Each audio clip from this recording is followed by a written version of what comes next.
Welcome to the Family Office Sherpa podcast. I'm your host, Shaun Parkin, founder and managing director of Hall Road Investments.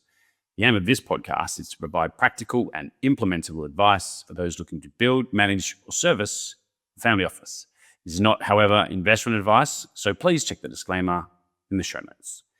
In this episode, we're going to go through when the scaffolding comes down.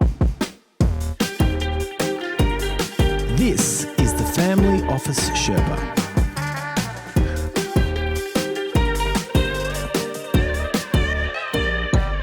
Okay, so in today's episode, this is a follow-up from an earlier episode, which was around curating the family office scaffolding.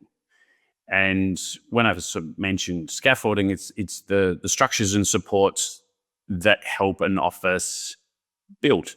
Not to belabor the metaphor too much, but those structures that sit outside the office that create support, that professionalise it, improve the build, and operate more effectively. But here's the thing about scaffolding, as we probably all know, scaffolding is rarely permanent.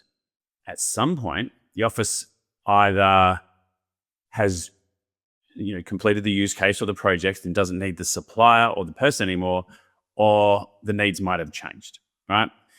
And that's where the question comes in, which is, what do we do when the scaffolding comes down? So, like I said, scaffolding isn't forever.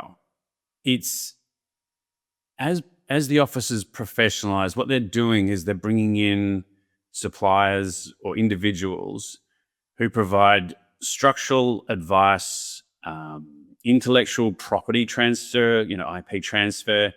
They might provide upskilling of staff, or they might provide, really, these invaluable resources are those that know what good looks like a lot of the time, and with significant career capital, or if they're a firm, that's what they do. They are there to help structure and build these family offices. But a lot of the time, they are there temporarily, and they move on either to another office or whatever that looks like, right? So what we're looking at today is a need for a system to remove it after a review or redistribute it. I mean, again, not to kill this metaphor too much, but there's always other parts of the office that need support or need scaffolding. And I have been on both sides of this, right? So I've been on both the building and potentially removing scaffolding or firms, and Hall Road and me individually have been within offices where there was a specific goal or a specific thing that I was looking to do, and then I move off it because it was completed. So what I want to do is share some lessons, I guess, on how to manage this thoughtfully, both from the officer's point of view and from us on the supplier point of view. So what are we looking for when we're reviewing these structural support networks? When you're reviewing whether to keep or remove the structures, there's some guiding principles. And the only reason I know these so well is because I've been through it on both sides, like I said. And it can be, it's not like you're getting made redundant or fired or whatever. It's not personal. Well, it's rarely personal. It's just, it's no longer a required support, right? So number one, don't rush the review, but also don't delay it either. Timing is really, really important. And I mean, this is why engagement letters or engagement or scopes of service are so important. What's the scope here? When I put together an engagement letter or a proposal, there's a really defined scope of service. And so when what that does allow is both parties to sort of go, well, this scope and the deliverables mentioned in the engagement letter have been completed. There's a really good version of, well, that's the project that's completed. But don't rush the review, because oftentimes there's an element of, well, there is another a rollover. Sometimes you do 6 monthly, sometimes you do a year, sometimes you do a month, or whatever it ends up being in terms of contract.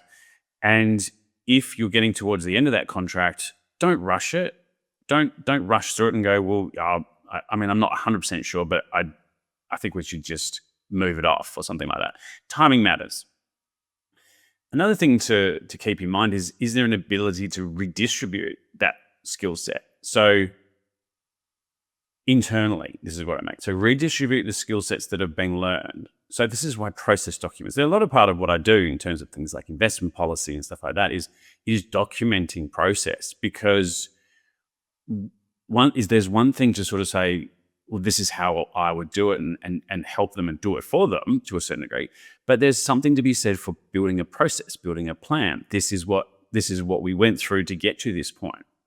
Make sure the knowledge doesn't vanish when the scaffolding does. It's such an important thing. We get it, as suppliers, as those providers of support, we understand the point here, which is to impart a lot of that to the office, and to be honest, to be compensated for it. So that's really what we're trying to do here. So redistribute the skill set. Don't lose that. Keep it, write it down. The next one. So thinking about sort of when you do look at the scaffolding, you sort of will support firms and you go, well, actually, can we maintain this, but does it look slightly different? So think about some version of a low touch version of what you've got. And I do that. Absolutely. It's one of the most enjoyable things, which is to be trusted in terms of being almost like on call, or, if there's something that happens or you do create a bit of a redundancy there, which is to say, this has come up or this has happened. Can you help? It's almost like a dip in kind of relationship. And it's really, really good. And it's, again, I trust them and they trust me in terms of I know the office already. I don't have to relearn all that. I know what the challenges have been previously, so we can build on that experience. And I also know the family, and they know me. So I think that's where I've seen these more the interesting sort of scaffolding or support network relationships, which is that it changes, but it doesn't get removed completely. Again, with the metaphor, but look, there's a crack in the wall, or there's the fireplace is caved in, or something. Depends on sort of how disastrous or benign it is. But being able to call on someone that and that they're going to help and they're going to be an advocate for you, I think is a really important thing. So think about it from a low touch point of view. Like I mentioned, the other one is to use what you probably call sort of a dip in, dip out kind of relationship or arrangement, or something that's a little bit more time and place. Panels are really good in terms of these type of structures, which is a panel of trusted suppliers, because things change, things happen, and being able to sort of go, well, we've used them before, or we've got that structure in place. They're not constantly there, but they can dip in when we need them to, is really super helpful. And I think most offices have a panel of trusted advisors that sort of can come in or at least help them if something happens again, like I said, with the on-call piece. But just creating that panel can be super helpful. And you've got to really understand. So the second last one is know what is permanent and what is flexible. Because if you think something's flexible and they think it's permanent, or there's some permanence to it, that's a really hard conversation, which is, how we keep talking about long-term, and this is what we're going to do over the next 5 and 10 year periods. And we talked to you about it and structured it and things like that. Yeah, you're not a part of that, or you're not. So you just be honest, sort of go, well, we'd love to do it and we'd love your help now to get us to that point. Because constant change and uncertain revenue streams for a lot of the time small consultancy business, we're not like McKinsey and Bain, we're whole road, right? So, revenue streams that are uncertain or expectations that aren't aligned, that can be really challenging. So I would say keep an eye on that. You don't have to commit to long-term relationships here, but I think just having open and honest dialogue is super, super helpful. Okay, last one. And this is the interesting one. and you do see this a lot, which is recognize when scaffolding, that impermanent support becomes permanent. And you see this all the time. And it's a great way to hire people, get them to do projects, get them to do consultancy or like I said, lower touch things, because sometimes the specific value of the individual or the firm, and a lot of the time the firm is the individual, become invaluable, and you can't teach it, or you need that independence or that advocacy that sits to sit inside the office, right? So it either becomes a specific value, and you do see this as well, which is other times it's because the offices realize that the function that we thought was impermanent is worth insourcing. It's worth bringing in-house, and it's worth having that constant, and they only work for us. So that's the other one. So what to avoid? Just as important as that review and that, wondering around that review of the scaffolding and whether it should come down, what should you avoid with these kind of conversations? Just, the pitfalls are sometimes you retain firms or individuals for busy work instead of impactful value. And it's not a reflection on, it's usually a reflection of the fact that you like them a lot, or you like having them around, and you're like, can we find some more work for this person? And to be honest, we're in family office. You can do that, right? But just be aware that that's not a super pleasant place to be as the individual. Sort of, can we find work for this person? Or you find yourself doing work that is not up to your skill set level, and it's not, and you don't feel like you're having an impact. Like I've mentioned before, I think the way that I find happiness in particular with work is that I'm impactful and not doing a lot of busy work that I know is just, is nice, but it's not permanent. It's not saying, we want you here because you are going to make a difference. You're going to make some changes. So I think that's something to think about. The other thing as well, and I've lived this as well as been, on the other side of it, which is to live with, you got to avoid living with unclear outcomes and uncertainty around timelines, because you are dealing with people a lot of the time, or firms all the time, that sell hours. They sell capacity, and that capacity is usually their time, right? So if you don't have clear outcomes and you don't have clear timelines, then it's really hard to manage your book of clients as a consultant, because it's challenging to sort of go, well, should I look for more clients because I know this is going to finish soon, or is this going to be more of a rolling, continuous one, which is obviously the preferred one for a lot of people like myself, which is this, especially because I sit on investment committees that tend to be monthly. That's the kind of work that I love. But if it's unclear around, how long this is going to be, or some version of, that timeline may change. And look, no one knows everything, but just being a little bit more clear and giving some clarity on timelines is really, really helpful.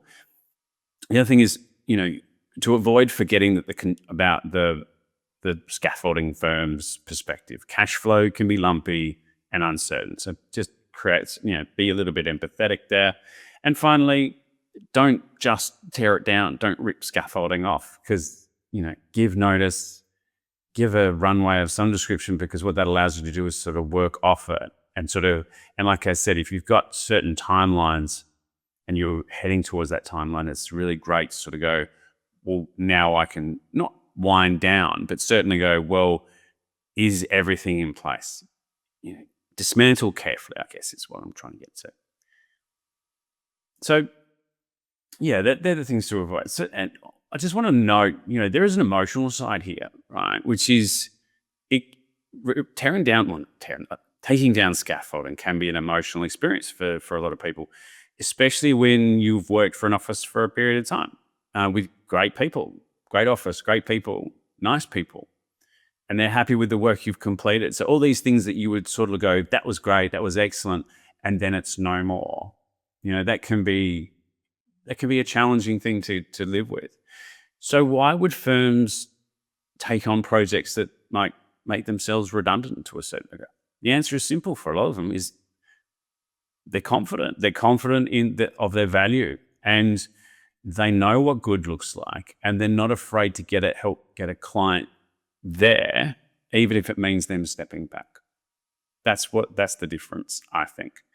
If you work with firms that are holding on for dear life and just continually sort of saying, well, you can't live without me, and I have seen this a little bit, which is there won't be a significant amount of IP transfer, because if you teach a man to fish, they won't need us anymore. And as a business, I'm confident enough in my offering to know that it's not easily replicable. But also, I think if I'm going to call myself the family office Sherpa and create this idea that I'm a guide, then I can't then, go the wrong way around the mountain, as it were. So I think that's a really important thing to remember anyway. So, like I said, closing thoughts here. So at the end of the day, the firms that bring unique and hard to gain career capital that we've all talked about is this great scaffolding. The kind of expertise that's it's not easily replicable and replaceable are the ones that help build real lasting structures, which is really all we're looking to do here. And when it's time to come down, it really shouldn't feel like a loss. It should feel like progress. And that's what we're after. If you're interested in understanding how I work with clients to fix these, or to be part of the scaffolding, please feel free to email me, Shaun, so SHAUN, @wholeroad.com.au, or message me on LinkedIn. You'll find me there. If you've enjoyed the podcast, please ding the little bell. Oh, and if you feel like reviewing it, that'd be cool as well. So I think the more of those, the better. That's always nice to hear feedback. Also, all the Family Office Sherpa is in one place now, which is at the www.thefamilyofficesherpa.com, which is where you see podcasts, newsletter, guides, and videos. Until next time, thanks for listening.